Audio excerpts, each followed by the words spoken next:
Aujourd'hui, on va parler voyage. Mais j'aimerais te demander deux petites choses. Si ce n'est pas déjà fait, n'hésite pas à t'inscrire sur le compte Instagram de Chenille et Papillon et sur la newsletter que je vais prochainement mettre en place, promis. D'ailleurs, tu recevras via cette newsletter prochainement une liste pour ne rien oublier avant de voyager à l'étranger. Ça sera un petit récap. N'hésite pas à aller sur le site internet www.chenille-papillon.fr et tu peux aller dans la partie boîte à outils et c'est là que tu retrouveras cette petite liste. Et maintenant, place à l'épisode du jour concernant le voyage forcément.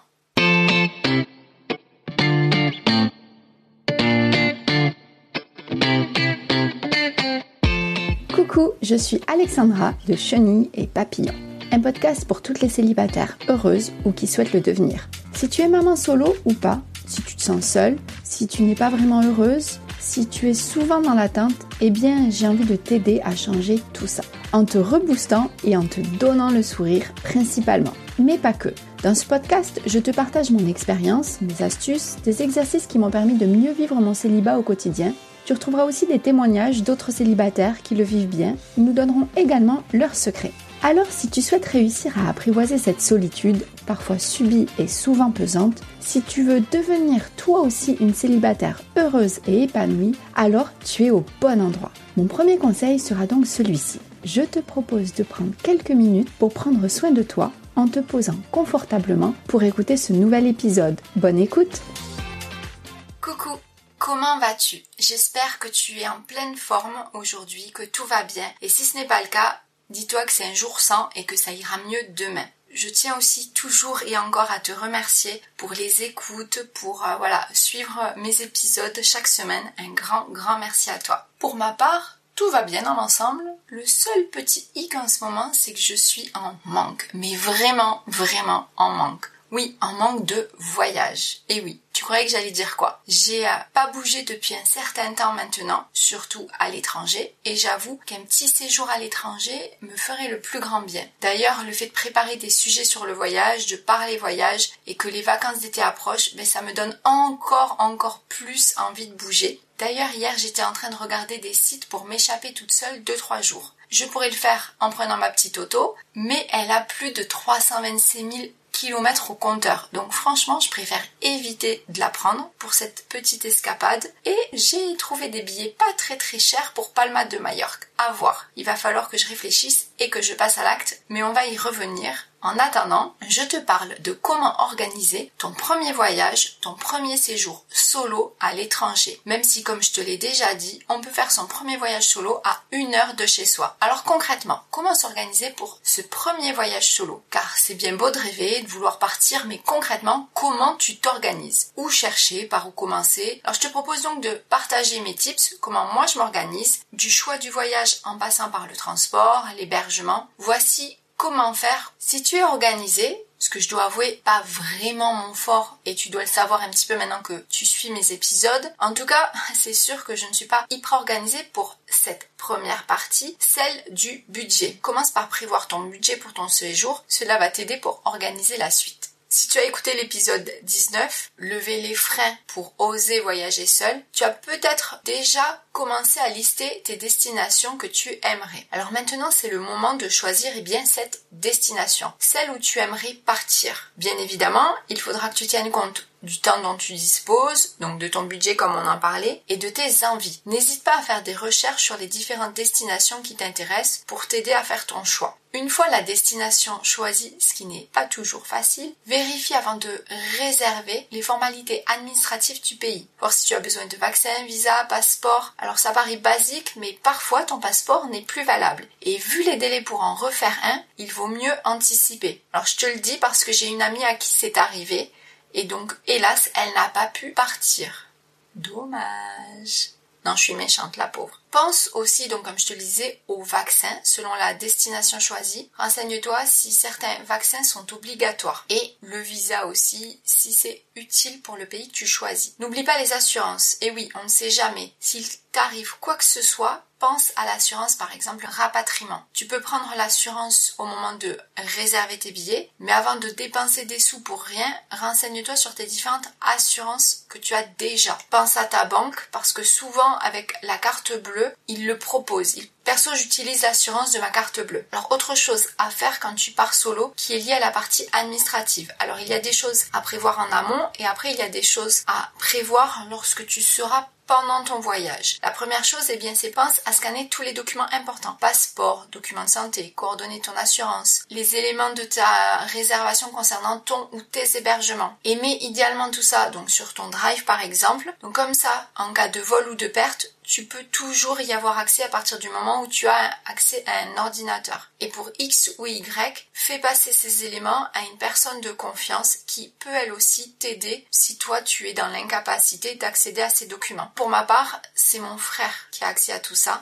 Il a aussi mes codes d'accès à mes mails, réseaux sociaux, etc. Je préfère anticiper. Et je dois t'avouer que pour le coup, ça m'a sauvé plusieurs fois, car par au moins 2 fois, il a pu m'aider, alors rien de grave, c'était pas une vol de documents ou une perte de documents, mais c'était des choses très bêtes, j'ai bloqué mon téléphone. Et oui, en éteignant mon téléphone quand j'ai pris l'avion, ça faisait tellement longtemps que je n'avais pas utilisé mon code PIN que quand j'ai dû rallumer mon téléphone, impossible de me souvenir de ce dernier. Donc heureusement que mon frère m'a sauvé la vie, entre guillemets. Je n'avais pas forcément imprimé les documents, des réservations, etc. Donc je savais pas du tout où je devais aller, je savais pas du tout prévenir la personne, enfin ça a été un petit peu compliqué et très stressant. Donc si tu fais ça, ça va te permettre de t'enlever une sacrée épine du pied en cas de galère. Autre chose, ça c'est plutôt pendant ton voyage, dis toujours à quelqu'un où tu vas et ce que tu fais. Je ne veux pas du tout te faire flipper, bien au contraire, mais c'est important d'anticiper, de prendre certaines dispositions pour le au cas où. On n'est jamais trop prudente. Alors au cas où il arrive quelque chose, si tu as prévenu idéalement un proche en France, cette personne peut alerter si besoin ou t'aider à distance, un petit peu comme l'idée des papiers. Concernant le transport maintenant, alors, tu pars comment? En avion, en bus, en train? Contrairement à ce que l'on croit, l'avion n'est pas toujours le plus cher, surtout si tu t'y prends suffisamment à l'avance. Pour ma part, je pars souvent en avion et je trouve mes billets sur Skyscanner. C'est souvent de là d'ailleurs que je choisis ma destination et la durée de mon voyage, parce que je m'adapte vraiment en fonction des prix. En cherchant d'autres astuces pour toi pour cet épisode, j'ai découvert Algofly, mais également Google Fly. Alors je connaissais Google Fly, mais l'avantage de ces 2 sites, c'est qu'ils te permettent de comparer les prix des billets et surtout, si tu t'inscris, ils t'envoient des notifications quand les prix baissent en fait. Donc ça te permet d'acheter entre guillemets au meilleur moment. Alors perso, je n'ai jamais testé parce que comme je te l'ai dit, moi j'utilise Skyscanner qui est plutôt bien fait, même si je trouve que c'était mieux avant. Je vais faire ma vieille. Mais sache qu'effectivement, les prix ne sont pas identiques. Par exemple, si tu réserves un mercredi ou un vendredi par exemple. Si toi tu connais, je suis preneuse de tous tes bons conseils, de ton expérience, je m'endormirai moins bête. Une fois que le transport est réservé, surtout si tu n'as pas pris l'annulation, plus de retour possible. Tu ne peux plus reculer. Appréhension, peur, excitation se mélangent, mais tu vas voir, c'est flippant, mais tellement grisant à la fois. J'adore ce moment où tu valides ton billet d'avion et que tu peux justement pas faire marche arrière. Là, tu te dis, mais non, ça y est, c'est parti. Et on a toujours un petit flip. Même moi, tu vois, qui suis partie souvent toute seule. Je trouve que c'est toujours un peu flippant. Mais c'est quand même, comme je te le disais, assez grisant. Pense à réserver donc à ce moment-là une voiture de location, donc si tu en as besoin, et de préférence avec l'assurance. Alors je sais, c'est un petit peu plus cher, mais pour avoir loué 2 fois des voitures, une fois avec l'assurance et une fois sans, je t'avoue que tu as l'esprit beaucoup plus détendu durant ton séjour. La majorité du temps, je ne réserve aucune voiture de location et je fais tout en transport en commun. Réfléchis aussi à ça si tu le souhaites et du coup profites-en au moment de tes réservations pour regarder comment d'une part te rendre de l'aéroport à ton hébergement et ensuite comment fonctionnent les transports sur place. C'est toujours la chose qui me stresse un petit peu le plus parce que tu ne sais pas, tu ne connais pas. Effectivement, j'ai pu parfois galérer un petit peu. Je repense à Malte par exemple où si je devais le refaire cette fois-ci, je pense que je prendrais vraiment une voiture de location parce que j'ai vraiment perdu beaucoup de temps dans les transports en commun. Les trajets étaient relativement longs, mais en tout cas avec le recul, j'ai aujourd'hui quelques anecdotes à raconter grâce à leurs moyens de transport. Et ça aussi, ça fait en même temps partie du voyage. Autre point, l'hébergement. Pour ma part, je recherche mes hébergements sur Booking essentiellement. Je trouve que ce site est extrêmement bien fait. Il est très intuitif. Enfin, tu peux chercher par prix, tu peux chercher si tu veux par exemple une destination près de la mer ou dans le centre-ville. Bref. Et en plus, l'avantage de Booking, c'est que à force de commander chez eux, tu peux obtenir jusqu'à 20% de réduction sur tes prochaines destinations ou des petits déj offerts, etc. Bon, après, c'est comme tout, ça dépend des destinations que tu choisis. Plus elles sont prisées, moins t'as de remise, mais pour d'autres, ça peut être intéressant. Et ensuite, autre avantage de Booking, c'est que t'as beaucoup de choix. Ça passe de l'auberge de jeunesse en allant jusqu'aux hôtels 5 étoiles. Il y en a vraiment pour tous les budgets. Je te ferai passer un lien dans la description de Booking. Si ça peut me faire gagner 3 sous, je te remercie. Autre site que je regarde aussi pour l'hébergement, c'est les Airbnb. Donc en fait, je compare vraiment les deux pour trouver l'hébergement le plus abordable pour mon petit budget. Alors parfois, je choisis de dormir en auberge de jeunesse, souvent d'ailleurs. Parfois, je loue également une chambre chez l'habitant. Alors je vais te partager une petite anecdote concernant l'hébergement et qui va te permettre justement de faire attention à où tu réserves. Quand je suis partie au Mexique, j'avais réservé une auberge de jeunesse et j'y suis arrivée à 4h du matin par rapport au transport, etc. Et quand je suis arrivée devant, l'auberge était fermée. Quand j'ai réservé, j'avais pas du tout fait attention qu'elle n'était pas ouverte 24 heures sur 24. Alors je peux t'assurer, voilà, tout ça pour te dire, c'est que regarde les horaires d'ouverture si tu pars en auberge par exemple. Certaines ferment. Maintenant que j'ai eu cette mauvaise expérience, comme on dit, c'est dans les expériences que l'on apprend, mais je peux t'assurer que maintenant, je regarde quand je réserve les horaires d'ouverture. Je regarde aussi énormément les avis et je valide d'ailleurs un hébergement en fonction des avis. Concernant les activités, alors tu pars pourquoi? Qu'est-ce que tu souhaites visiter? Et est-ce que tu souhaites peut-être juste simplement lézarder sur la plage ou au bord de la piscine? Ou alors t'amuser, fiesta tous les soirs, bref. En tout cas, ça va orienter le choix de ta destination aussi. Regarde sur internet les activités à faire sur place. Franchement, merci internet, tu trouves vraiment pas mal de choses. Perso, par exemple, je tape sur internet que visiter à Londres si je souhaite partir à Londres. Après, je vais aussi visiter tout un tas de blogs de voyage. Tu as des sites comme Ose voyager seul, Voyage et vagabondage, ou bien encore Instinct voyageur. Bref, j'en ai plein d'autres. Si tu veux, c'est pareil, je peux te faire une petite liste dans la description. Donc renseigne-toi sur ces activités, les excursions.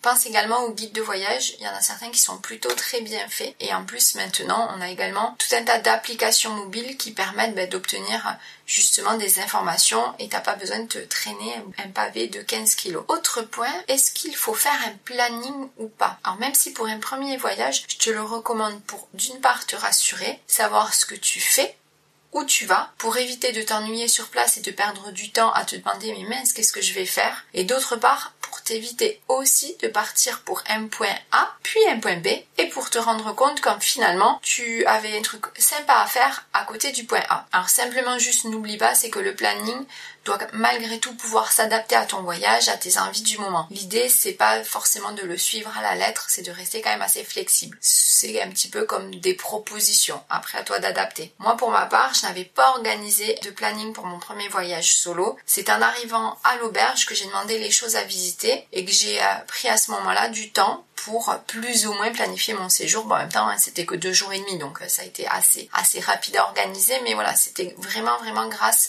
à l'aubergiste entre guillemets qui m'a permis d'organiser la suite. Avec le recul et pour être plus rassurée, comme je te le disais tout à l'heure, je te conseille de le faire pour vraiment plus de sérénité. Et comme je te le disais, ça dépend aussi. Pour mon séjour solo au Mexique, j'avais planifié un itinéraire, les destinations que j'allais faire, en tout cas la première semaine, et j'avais réservé tous les hébergements pour être tranquille et rassurée. J'avais vraiment besoin de savoir où je dormais. J'avais pas envie de stresser, de me dire où je dors, pour peu que j'avais pas de connexion internet, etc. Parce qu'effectivement c'est ça aussi. L'avantage de Booking, c'est que tu peux réserver facilement, t'as en temps réel les dispos, etc. Donc ça c'est plutôt chouette. Mais passé cette première semaine, j'ai fait beaucoup plus de freestyle car je ne savais pas si je montais au nord, vers Mérida, ou si je restais au sud, plutôt côté Tulum. C'était un de mes objectifs du voyage. Lâcher prise et réussir à suivre mes envies, mon intuition du moment et un petit peu me laisser porter par le vent. Et je t'avoue que j'en étais plutôt fière après. Par contre, sur ce voyage, lundi matin tu fais ça, lundi après-midi ça, etc.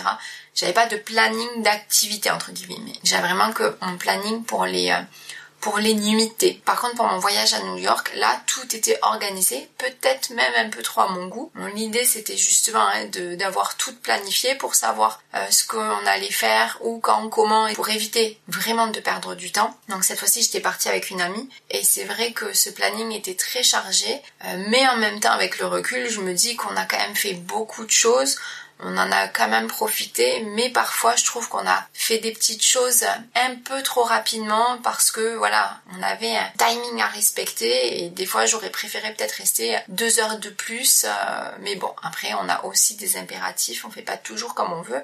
Et aussi, c'est ça, quand on est à deux, il faut s'adapter. Au moins quand t'es toute seule, tu fais comme tu veux. Bon, après, merci Elodie, c'était quand même super chouette et je suis vraiment ravie de ce voyage à New York à deux. Ensuite, on va parler argent. Donc si tu pars à l'étranger, prévois du cash et prévois de le changer avant de partir. Ensuite, garde toujours avec toi et idéalement sur toi un petit peu d'argent. Par exemple, glisse-le dans ton soutien-gorge ou il existe également d'autres accessoires comme des ceintures, etc. C'est pareil, je veux pas te faire flipper, mais ça c'est ma mère qui m'a mis ça dans la tête depuis le Brésil. Mais c'est vrai que si on doit te demander quelque chose, il faut toujours pouvoir donner un petit quelque chose. Mais au moins il te restera toujours un petit peu d'argent pour pouvoir te dépanner au cas où. Et ça, c'est très très important. Ne mets jamais tout ton argent au même endroit. Autre point, reste connecté. Avec les réseaux sociaux, même seul à l'autre bout du monde, on n'arrive pas toujours à décrocher et puis aussi et surtout, comme on est seul, on ne peut pas partager et c'est là où on a un petit peu envie de partager notre voyage avec nos amis, notre famille, surtout si ils nous l'ont demandé. Je profite toujours du Wi-Fi qui dans l'ensemble est souvent bien développé. Au pire, si t'as pas de Wi-Fi, t'en as toujours à l'hôtel. Et puis, si vraiment c'est trop compliqué, tu peux penser à prendre sur place une petite carte SIM. Alors là, je parle des réseaux sociaux.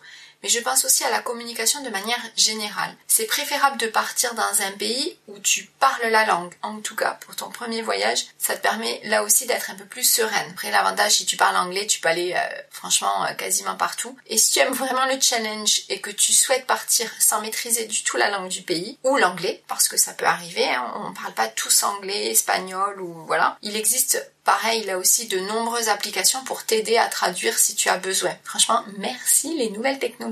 Autant il y a des choses un peu négatives, autant il y a des choses plutôt cool. Et enfin, j'ai envie de te dire que j'ai gardé le meilleur pour la fin, entre guillemets, la solitude. Comment gérer ça? Tu peux essayer d'anticiper des petits coups de mou. Il existe des groupes de voyageurs solo sur Facebook, alors rien ne t'empêche avant de partir de t'y inscrire et de prendre des contacts. Alors je ne l'ai jamais fait, je n'ai jamais anticipé. En même temps, la première fois que je suis partie toute seule, ça c'est un peu... J'étais pas censée partir toute seule, donc je l'avais pas prévu. Et comme après, tu fais des rencontres, enfin je me suis rendu compte que tu fais des rencontres assez facilement. J'ai pas forcément eu ce besoin, mais si ça peut te rassurer, je vois qu'il y a plusieurs femmes qui partent seules, qui le font, et qui par exemple disent, voilà, je pars de telle date à telle date en Italie, qui sera là, est-ce qu'on peut prévoir de se voir, etc. Donc ça c'est possible. Après, si t'es pas hyper sociable et que t'as pas forcément envie de rencontrer d'autres personnes, que t'as envie de rester dans ton coin, mais que tu sais que peut-être tu vas avoir des petits coups de mou, mais pense à prendre des livres avec toi. Moi justement, maintenant que j'ai voyagé et que je me suis trimballé 2 ou 3 livres et que quand tu portes ton sac à dos,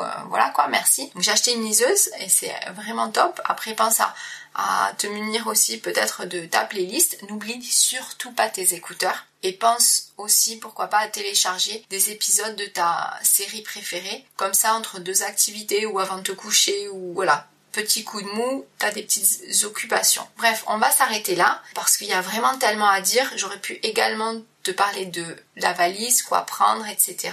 Mais franchement, je referai un épisode sur le voyage si tu en as envie. Et puis en plus, l'idée de mes épisodes solo, c'était qu'ils durent entre 10 et 15 minutes. Et maintenant, on se rapproche plus des 20, 25, voire 30 minutes. Donc faisons court. Je te fais le récap de cet épisode sur mon site internet où je liste uniquement les 10 points importants en t'épargnant tout mon blabla perso. Et sinon, pour l'épisode de la semaine prochaine, qui sortira vendredi prochain, j'ai le plaisir de t'annoncer l'invitée, c'est Charlotte du compte La Célibataire, la vraie sur Instagram. J'ai passé franchement un excellent moment avec elle. J'espère que tu passeras également un excellent moment avec elle. Et forcément, tu vas voir, ça balance un peu sur notre entourage qui parfois manque un peu de finesse. Mais pour en savoir plus, et ne rien rater, eh bien n'hésite pas à t'abonner sur ta plateforme d'écoute préférée et ou sur YouTube si ce n'est pas déjà fait. Bonne journée, soirée, nuit à toi. Bref, peu importe quand tu écoutes, mais profite bien. À très très bientôt.